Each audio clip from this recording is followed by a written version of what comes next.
This is Sam from the Masculine Journey podcast, and our goal with the podcast is help you to try to find your way in this difficult world. Your Chosen Truth Network podcast is starting in just seconds. Enjoy it, share it, but most of all, thank you for listening and choosing the Truth Podcast Network. This is the Truth Network. Welcome to Truth Talk Live. All right, let's talk. The truth is, I can't hide it, I can't hold it no more. A daily program powered by the Truth Network, This is kind of a great thing, and I'll tell you why. where pop culture, current events, and theology all come together. Speak Your mind. And now, here's today's Truth Talk Live host. Welcome to Truth Talk Live. I'm Mark Anthony in for Stu Epperson, and it's great to be with all of you. We have a really special guest that's going to join us for the first segment. His name is David Bruce, and he is the Executive Vice President for Billy Graham Library and Archive and Research Center. David, welcome to the program. Hello, Mark. It's always good to talk to you and our friends on Truth Network. Well, we are so glad to have you, David. And I want to let the listeners know this is you were with Billy Graham since the very beginning, weren't you? Well, I do have some age on me, but for the last 25, 30 years, I served as Mr. Graham's executive assistant in his small office in Montreat, North Carolina. That is, of course, until his homegoing, which was 2018. It's hard to believe 6 years now he's been in heaven. But since that time, I've been working in the Billy Graham Library and our brand new Archive and Research Center that it just opened about a year and a half ago. Terrific. Well, the audience would love to hear about what's going on at the library. I actually have been to the library many, many times. My mom used to be a prayer volunteer there. So tell us what's happened at the library. You're having an event. You're inviting families to come for free. Tell the listeners about that. Absolutely. Let me, of course, just give an overview. The Billy Graham Library is one of the great treasures in Charlotte, North Carolina, and we're very grateful that it's the number one tourist attraction in the biggest city in North Carolina, in Charlotte. Charlotte, of course, was Mr. Graham's hometown. It's the city of his birth, so it's very appropriate that the library named for him, the reflection of his life and ministry, would be centered in the Queen City. We're located just off the Billy Graham Parkway, which is another incredible thought. 40 years ago, the stretch of freeway that connects the airport to parts of the city of Charlotte, named for Mr. Graham, the Billy Graham Parkway. Now, no idea 40 years ago that there would be a library later there on that property, but we invite, of course, our listeners to come visit us Monday through Saturday, anytime from 9:30 to 5, every day, the Billy Graham Library. And just yesterday, Mark, we had an extraordinary event.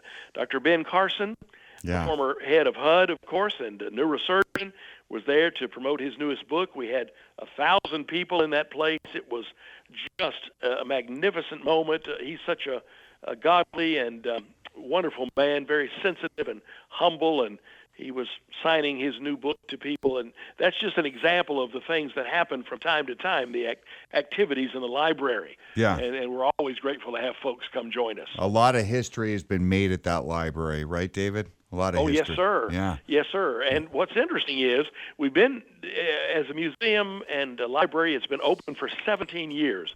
And Mark, just in the next few weeks, we will celebrate the 2 millionth visitor to come into that place. It's hard to believe. We're going to make a celebration of that. Mr. Graham would be completely astounded today that many people have come. But the beautiful thing is, and this is why our listeners can rejoice with us, that while the library showcases, of course, the extraordinary life of Mr. Graham, it does far more than that. Yeah, it does. It is an ongoing crusade. As a visitor walks through the journey of faith, and they're going to hear the gospel message that Mr. Graham preached so, of course, faithfully. And every day, someone comes to know Christ or finds a deeper relationship with Jesus. We have prayer warriors just like your mother and counselors, spiritual counselors on the standby. It's like an ongoing crusade. Mr. Graham is still preaching. Yes, he is. And I'll tell the audience this. I've been through that library tour countless times, and you know what? Each and every time, something new. I see something new that I didn't see before. It's an amazing experience as you walk through there and walk with him Absolutely. Right. As that, the tour is amazing as it lays out his life from the beginning to the end. And what an amazing impact that Billy Graham has had, not just on this country, but the entire world.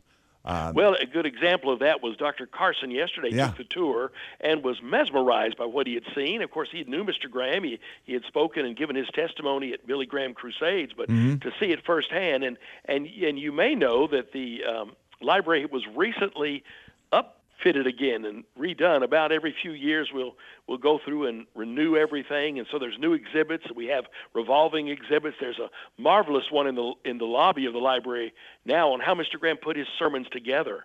And we have the pulpit that he last preached in his crusade in New York City in 2005. So there's all kinds of interactive exhibits. And not only that, of course, but there's a marvelous bookstore. Yes. And one of the interesting things, Mark, it's the only bricks and mortar Christian bookstore in the larger Charlotte area. And we really encourage folks to come. We have a dairy bar as well. And as we like to tell folks, come on and get a cup of coffee and take a book and spend some time quietly reading. And the grounds are beautiful, as you know, and it's marvelous just to welcome folks. Absolutely. David, it's been so great to have you on. We're going to have you back on so that you can share with us some stories about Billy Graham that nobody has ever heard. But what an honor to have you on. I love that library and what it stands for, and especially on Christmas, it's great to go there. I love it so much. Well, bless you. And thank you so much, Mark. It's a pleasure to have you visit us anytime. Well, thank you, David. I will be there soon. My mom's not far away from there. God bless you, sir. God bless you, sir. Thank you so much. Thank you for coming on. What an honor. David Bruce from the Billy Graham Library. That's a place that I think everybody should go to instead of going to spend money at Disneyland. Go to the Billy Graham Library. I'll have more fun. So we have a guest that's going to join us in the right after our break, and very appropriate. We're going to be talking about the destruction of liberty. We have the author joining us, John Hauser. He'll be with us right after this break. So stay with us. We're just getting started. Don't go anywhere. This is Truth Talk Live. I'm Mark Anthony. We'll be right back.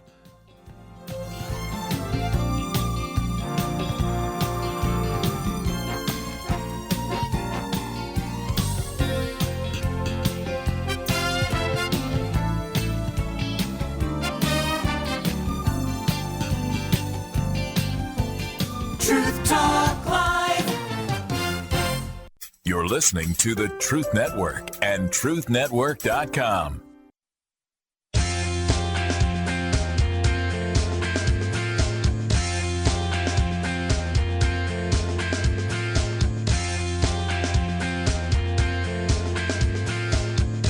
Welcome back to Truth Talk Live. I'm Mark Anthony, and I'm in for Stu Epperson this Friday. We're all glad that you're with us as we kick off the weekend. We are going to be taking calls throughout the show. I want to give out the number to everybody, 866-348-7884, 866-348-7884. So we have somebody joining us that is certainly a strong voice in the conservative community. And Daniel Greenfield has a book out that we're about to jump on that subject. I am very, very glad to have you join us, Daniel. Thanks for joining us. Well, pleasure. Thank you. It's great to have you on the show, Daniel. Daniel, I was looking at some notes that were out about you and your comments about recent developments, especially when it comes to Kamala. And you said that Kamala is the absolute worst choice. Why is that? Well, she's inexperienced. She's radical. She has no understanding of either domestic or international affairs, and she's backed all the wrong policies for so many years. Whether it's being pro-crime, she's running as a prosecutor.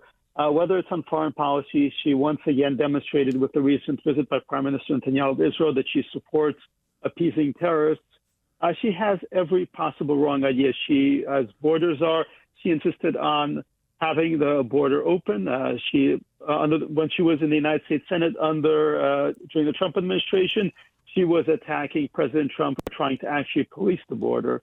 So if you can name an issue, the odds are she's been on the wrong side of it. Yeah, absolutely. And you brought up her new stance, which is that she's a prosecutor. But Daniel, we know that while she was a prosecutor, she put somebody in prison when she had exculpatory evidence. She also put the gentleman that was accused of the video that he made of causing the Benghazi attack. She put that man in jail in solitary confinement because she was taking orders from the party bosses, right?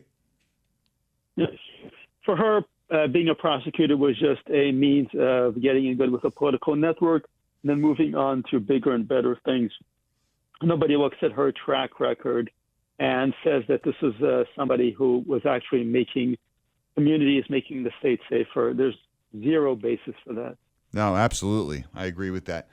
Daniel, this book, it's right up my alley. I love the Founding Fathers. It's my favorite subject out there. And so the name of your book is Domestic Enemies, The Founding Fathers Fight Against the Left. So, Daniel, tell us about this, because I know that in this book you're making some examples that are perfect examples. Take, for instance, the Biden crime family and what the president right now and his son did is they were traipsing all over the world collecting money. They were indeed. We've demonstrated, unfortunately, that we are for sale, that our political elites are open for sale. I'd like to say this began with Joe Biden, and most certainly did not. It's not going to end with him. The Clintons demonstrated you could do it on a large scale. So many others, including Harry Reid, demonstrated it. John Kerry, whose stepson, by the way, was also in business with Hunter Biden. So corruption has become, unfortunately, a standard part of the Democratic toolbox. It's not just domestic corruption, it's international corruption. We send a message to the rest of the world that if they write a big enough check to our leaders, they're going to get whatever they want. That is itself a national security threat. Absolutely. I totally agree with you, Daniel. You made some points in this book that are really important so that you can articulate this to the audience. You talked about the origins of the Democrat Party. A lot of people really don't understand that and how they became so radical. Explain that to the audience. Well, when they were trying to remove Biden, they kept once again talking about democracy, even while doing the least democratic thing possible. And there's a lot of history to that, because originally the name Democrat was not a name that came out of the United States or of the American political system. It's actually a name that came out of the French Revolution. The French Revolution set out to be the opposite of the American Revolution. The American Revolution restored power to the people. The French Revolution concentrated it in this radical movement. And this radical movement in France tried to expand to the United States to send agents to America to try to topple George Washington. And some of those agents actually formed into organizations called democratic societies. And these democratic societies were formed to support the French Revolution. The name actually came from an agent of the French Revolution who wanted them to be called democratic societies. And then later, when the Democratic Republican Party was formed, the Republican part of that were the more moderate liberals. The Democratic part of it were the radicals, the extremists, the people who wanted straight socialism and government power and what we today call equity. But the Democratic Party always had these radical origins. The term always really meant extremism and mob violence from the very beginning. And we see it. We see it all over now. At this point, Daniel, they're not as covert as they used to be. They right now just come out and say what they're going to do because they don't feel like they're going to be held accountable for anything that they pull at this point, right? Well, we see it. We looked and we saw the riots in D.C. a few days ago. You had vandalism of monuments, assaults on the Capitol Police. You had pro-Hamas graffiti being scrawled on national monuments and people waving terrorist flags, including even an ISIS flag. And all of that, not a single person actually faced any real consequences. We now know that everybody, including those who were arrested for assaulting police officers, were quickly released. And that's the bottom line here. Yeah, that is the bottom line. Before we go, Daniel, share with the audience, you pointed out in the book several well-known people such as George Washington, where he was struggling with the left back then, wasn't he? Yes, he was. George Washington actually becomes the first and only president to command troops in the field during one of these insurrections stirred up by the Democratic Societies, who dream of toppling him, and he accuses democratic societies of trying to topple the best fabric of human government. So from the very beginning, I actually go into how the left, out of the day, try to stop the Constitution, try to stop George Washington, and engage in what is a 200-plus year war to bring down the United States. Wow. Daniel, I can't wait to read the rest of this book, and I'm glad you came on to share it with the audience. I'm going to have you on my show, The Patriot and the Preacher. So good to have you join us, Daniel. Thanks for coming on. Thank you. Thank you. The name of his book is Domestic Enemies: The Founding Fathers Fight Against the Left. That's a book right up my alley. So we're going to be back with the guest that was supposed to come on this segment. He's now waiting to come on. John Hauser. He's going to talk to us about his book. So stay with us. There's more to come. I'm Mark Anthony in for Stu Epperson, and this is Truth Talk Live. We'll be right back.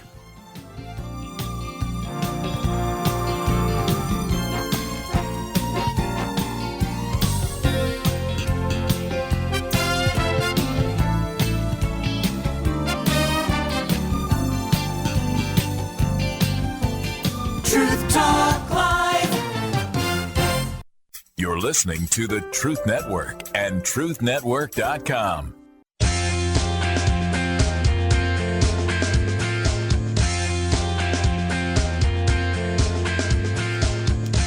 Welcome back to Truth Talk Live. I'm Mark Anthony in for Stu Epperson. Hey, we've got a lot to talk about. What do you guys think of Kamala Harris? Are you buying this? What do you think about Joe Biden being forced out by the party bosses? Or what happened in D.C. yesterday where Palestinian flags were flown in place of our American flag? If you have anything to say about that, or if you just want to voice your opinion, call 866-348-7884. That's 866-348-7884. Our next guest has a book out that is for such a time as this. It's called The Destruction of Liberty. And so the author of that book joins us right now, John Hauser. John, welcome to the show. Thanks very much for having me. It's great to have you. John, I got to look through the book quickly as we were confirming you. And as I looked through it, I think one of the biggest things that jumped out that you pointed out and really detailed is the corruption of the Biden crime family. And when we say that, that is not to be taken lightly because all the documentation is out there and the news is starting to really open up about what it is they were doing. Just explain to the audience, when you look at our history of presidents, just how bad this is, John, as far as corruption. Well, the way I put it in my book is that the Joe Biden and his family sort of epitomize the greed and the entire fabric of the new establishment of socialists that have decided that it's their time to take over this country. They have the really onerous part of it, to me, of the entire history of their family is that none of them have ever held a real private sector job. No. They're all creatures of public largesse, and yet, and so they've lived off the tax dole, and yet that wasn't good enough for them.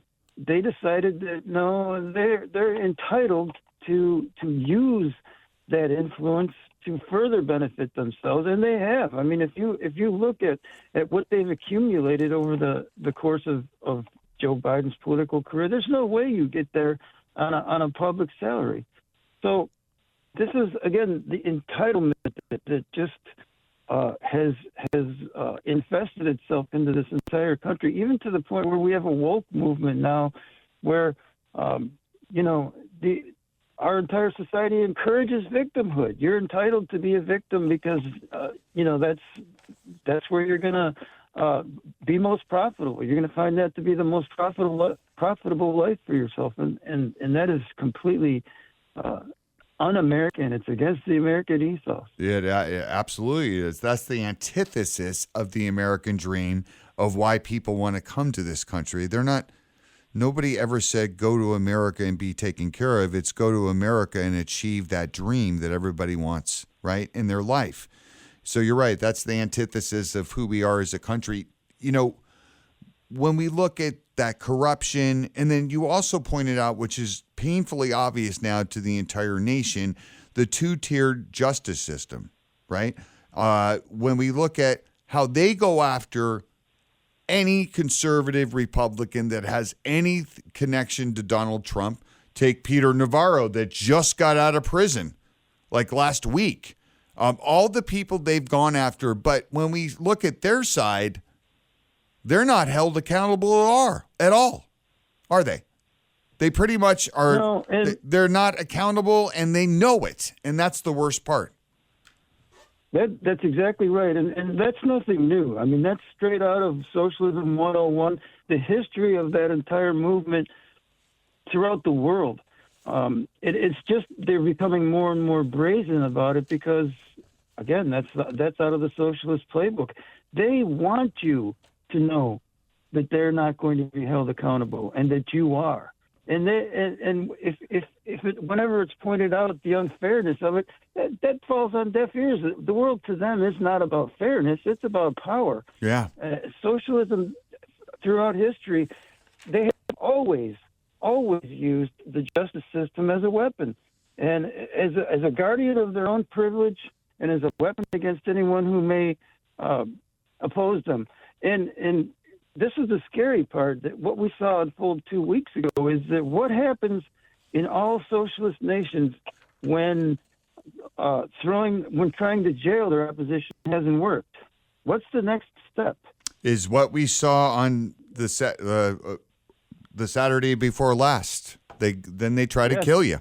The next step is to kill them. Yes. Yes. I mean, and we've heard this. I know you've heard this as well. People say that, well, that'll never happen in America, but the very same thing happened in Venezuela. They jailed the opposition leader who actually did win the election, right?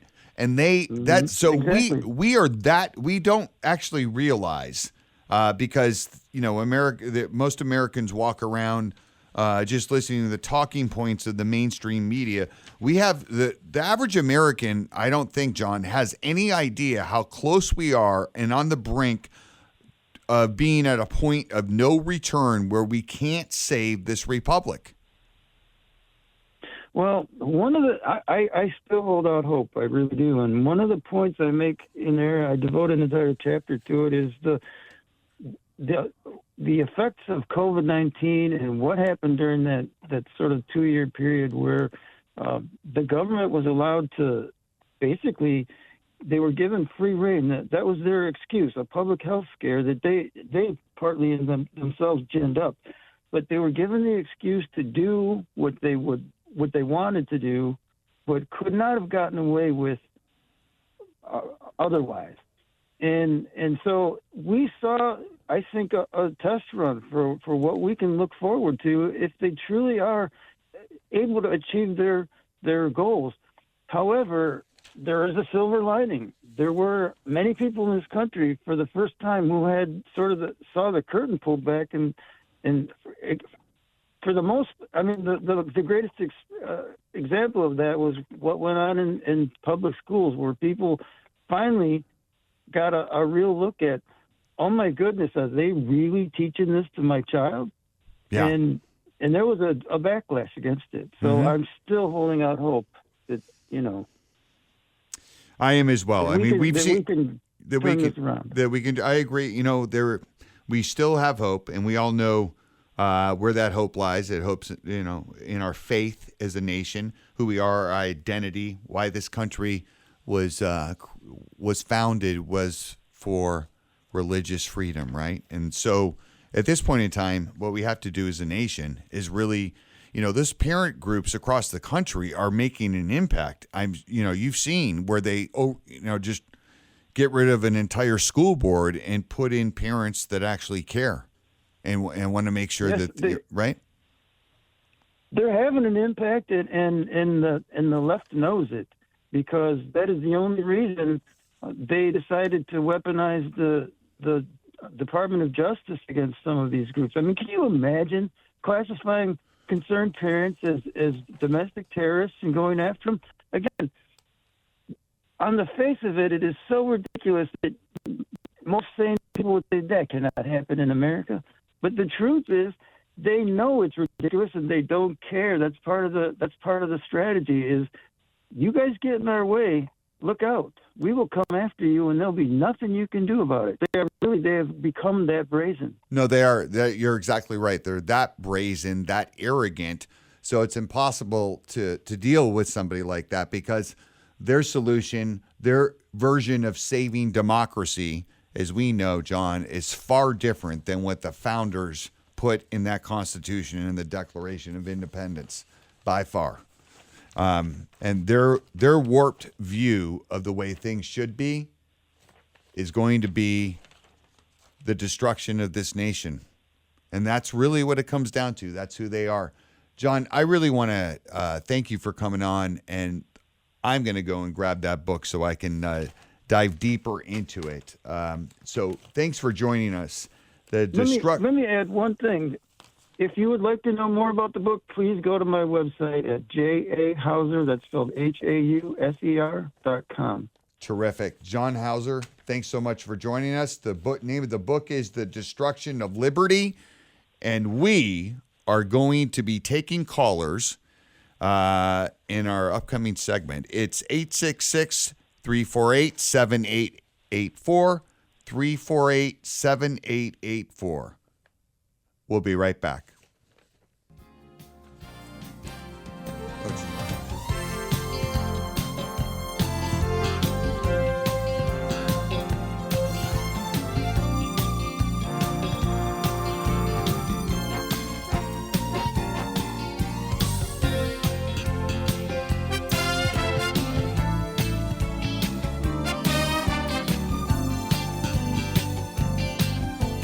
Truth Talk Live.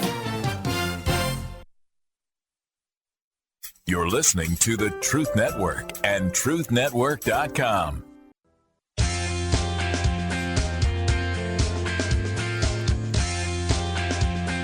Welcome back to Truth Talk Live. I am Mark Anthony in for Stu Epperson. And where is everybody? I told you to call in. Come on. All right, 866-348-7884, 866-348-7884. If you have any thoughts you want to share on what we've talked about in the show so far, or if you have a question, come on over. We'd love to talk to you. Before we go to our next guest, there are some things that we need to be clear on. And what you witnessed in the last week with Joe Biden stepping aside and Kamala Harris being coronated as the nominee is very un-American, and here's why. Because millions of people participated in the sham of a primary season that they had. Nobody voted for Kamala Harris. She wasn't on the ticket. She was on the ticket as the vice president. And the truth is, when she ran the last time around, she was one of the first to drop out because she was so unlikable. Now we're all being led to believe that Kamala Harris has had a transformation, and she is now no longer the one that laughs and cackles. She takes things seriously. And here's why we know that's not true.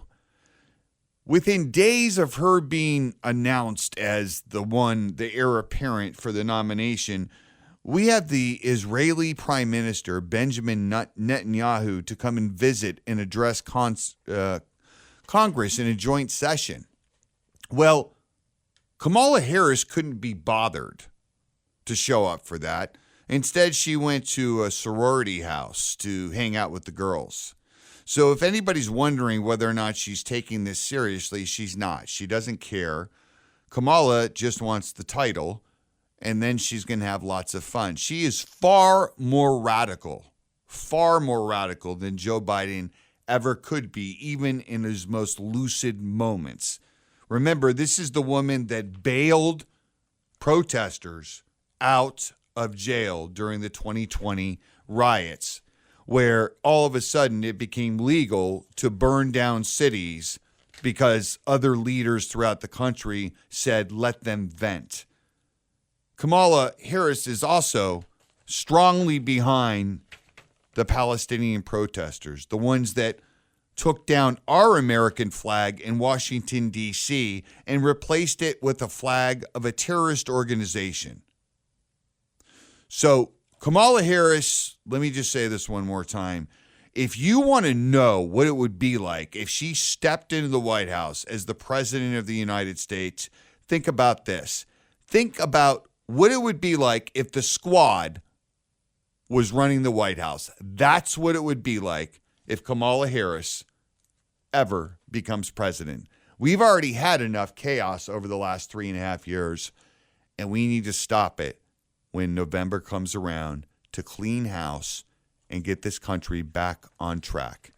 We have a special guest joining us, and before we go to him, I'm going to repeat the number if anybody wants to call in, chime in. It's 866-348-7884. 866-348-7884. Ryan, thanks for joining us. Mark, thank you so much for having me. Hey, it was a pleasure meeting you a couple days ago, and I just wanted to have you on so that you could share with the listeners about why you wrote this book called Abiding. Why did you write it? Yeah, Mark, I appreciate you having me again. This book, Abiding, really, it's a testament just to my life and my testimony as it goes towards the faith and my faith in Christ. I know for me growing up, always a Christian, grew up in a Christian household and always believed there was a God, but really never had a relationship with Jesus. And for me, when I got to college, I had all this spiritual knowledge built up. I knew all the right things, but to do the right thing was a totally different idea. And I got thrown into the fire of making decisions that weren't aligning with my faith. And I stepped back and said, man, what does God really want for my life? How does he really want me to live to honor him? And I grew to this understanding that, God does not want my trying, my efforts, my behavior, my appeals. At the end of the day, he just wants my heart. Right. And I think this book, Abiding, it's really a testament to that. And how do you really go through the process of becoming transformed and bearing more into his image to become all that he's created me to be. Wow. That's a great answer, by the way. And that's so you've written the book and you're getting out there and talking about it now. I know that you also put in your life journey, your journey to get closer to Christ. And so, Ryan, when we met a couple of days ago, we were talking about the book. This is very personal to you, and you're trying in your way to share your testimony so that you can get others closer to Christ. And what I was so impressed by is how really articulate and unafraid you were to talk about your faith. A lot of people have an issue with that. Sometimes they kind of clam up. But why is it that you just I think that you have a passion that I was, first of all, impressed by for somebody your age. So, man, yes. Yeah, I appreciate those words, Mark. I really do. I'm a former collegiate athlete, as I mentioned, as we met. So by nature, I'm super competitive, right? Right. My entire life, I wanted to be the best. I wanted to reach the top. I wanted people to know what I was capable of doing and accomplishing. Mm-hmm. And then when that transitioned over to my faith, I really took this position and perspective like, man, I just want to be the best Christian possible. I want to be the best Christian ever. And for me, what that really meant in that moment was, okay, as long as I behave right and do all the right things and be a nice person, that will equate to me being a good Christian, to be the best Christian. And what I learned over that period of time was that, being holy is hard. right? Living the life that God has called us to live is a difficult thing. And the reality is, at the end of the day, God does not want you to be perfect as much as he wants you to surrender, right? For you to understand that, you know what, at the end of the day, you can't live the life that he's called you to live, and that's okay, right? Because the same Spirit of God that rose him from the dead lives inside of you if you believe. Yes. So the thing that he wants for you to do is not for you to act like you've made it, but for you to understand that you'll never make it on your own, and that's totally fine. Yeah. Right? Christianity, at the end of the day, it's not about being nice as much as it's about being made new. Yes. And I think if we can internalize that truth, we not only will live the life that he's called us to live, but we'll grow closer to him in the process. Amen. Amen. Well said, Ryan. And Ryan, I know that from our conversation, you're making an impact with everybody that you come in contact with. And you actually are personifying the name of that book, because you're abiding in your faith, and you're out there and being bold and courageous about it. And like I said, it was one of the biggest reasons that I had you on. Was not only was I impressed, but a lot of the country thinks that people your age are kind of a lost cause, and that's not true. So it's really refreshing to meet somebody that is so passionate about sharing the gospel and sharing their testimony. To be honest, it gives me hope that your generation might just be okay. Yeah. I pray the same, sir. I pray the same. It's so easy to look at the country and be like, man, we're going down the wrong way. You know, things aren't going our way. Right. And like at some point we have to take a step back and say, who's going to step up and really make a change in this country? And with the way that things have been going, I can tell you for sure this generation not only is stepping up with courage, but we have all the means to do that in a strong and powerful way. So that is my prayer as well, that we just continue to go down that path and make a change and a difference in this country. Absolutely. Amen. Ryan, thank you so much for joining us. And the name of the book is Abiding. You got to go check it out. And this kid is going to be going places. Ryan, God bless you. And thank you, Mark. Thank you for having me, sir. Thank you. It was great to have you. So as we get ready to go into the weekend, you know, Ryan just mentioned something that really resonated with me. There is a quote about, evil flourishes when good men do nothing.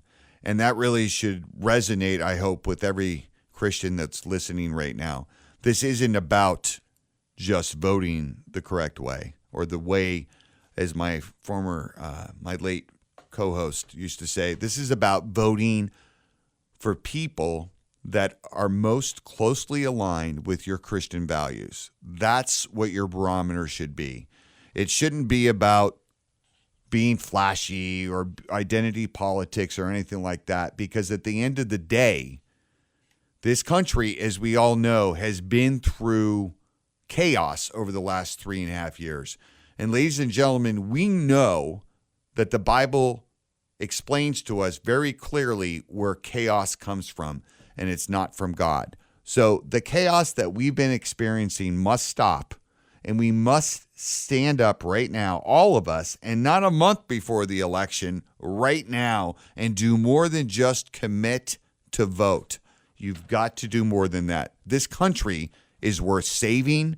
This country is worth fighting for, and it's up to each and every one of us to make a difference and do our very best to defend the liberty that we have right now, because once liberty is lost, you're never going to get it back. So I want to thank Stu Epperson for giving me his mic for the day. Always good to be here. Thank you, Stu. And thank you to all of the guests that came on, and especially to my mom for helping me out booking all these guests. She's been doing this 11 years with me. So I am Mark Anthony, and I've enjoyed being with all of you. Be sure to listen to the Patriot and the Preacher Show tomorrow at 3 p.m., and I'll be talking to you next week. Until then, have a great weekend, and God bless each and every one of you.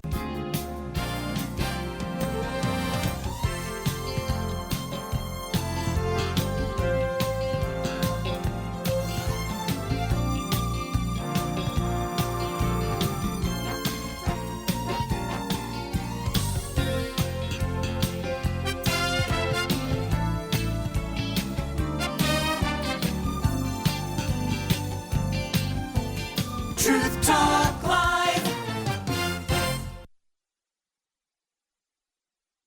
another program powered by the Truth Network.